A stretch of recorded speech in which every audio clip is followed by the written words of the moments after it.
Bonjour, c'est Maxence Rigotier de blogcoursapied.com. Aujourd'hui, je suis actuellement sur la piste d'athlétisme de San Francisco.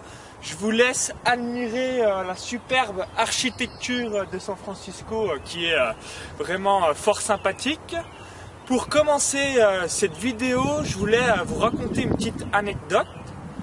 À chaque fois que je m'entraîne sur cette piste, je vois énormément de jeunes qui courent, qui pratiquent la course à pied. Donc c'est vraiment une culture du sport qui est très ancrée aux États-Unis par rapport à la France, je trouve. Mais à contrario, je vois énormément de gens obèses et de gens en surcharge pondérale. La malbouffe aux États-Unis est tellement ancrée et puissante que c'est incroyable les dégâts que ça fait sur le corps humain et je suis un petit peu choqué de voir d'un côté tous ces jeunes qui pratiquent du sport et d'un autre côté des gens qui ont 35-40 ans qui sont déjà en surcharge pondérale, voire obèses.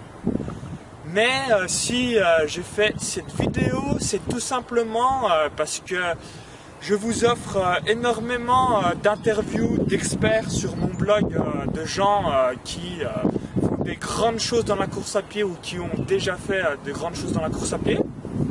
Et il y a vraiment une chose qui m'est arrivée à l'esprit. Dans chacun de leurs discours, elles ont tous à peu près la même chose, c'est-à-dire il faut écouter son corps et faire des tests.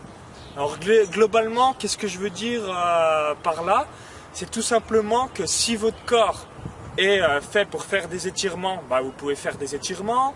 Si vous préférez faire de la récupération pendant 25 minutes après votre séance de course à pied, parce que vous ressentez des bienfaits de la récupération sur vous-même, eh bien faites 25 minutes de récupération.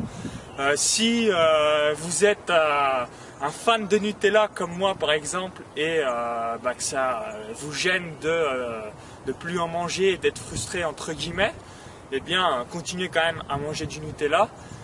Clairement, il faut écouter son corps et faire des tests. Il faut, je pense, ne pas être carré entre guillemets en disant moi je fais ci, moi je fais ça.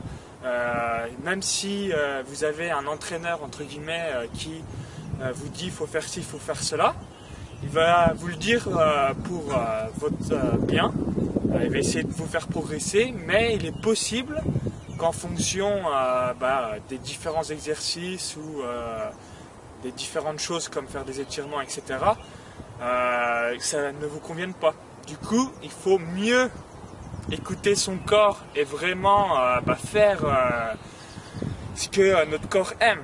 Vraiment, vous êtes vous-même le seul juge de ce que vous ressentez comme émotion ressentie par rapport à la course à pied. Donc il faut vraiment vous adapter par rapport à tout ça. Personne n'a raison, personne n'a tort. La seule personne qui a raison, c'est vous-même, parce que vous connaissez votre corps et donc vous pouvez vraiment vous caler dans des choses spécifiques par rapport à vous-même. Si vous êtes un adepte des étirements, faites des étirements.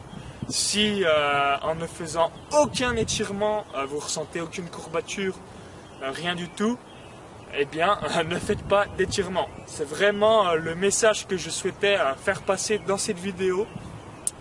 Faites des tests et écoutez votre corps. J'espère que cette petite vidéo vous a plu et je vous dis à bientôt pour de nouvelles interviews d'experts pour progresser dans la course à pied et atteindre tous nos objectifs. C'était Maxence Rigotier de blogcoursapied.com. À bientôt!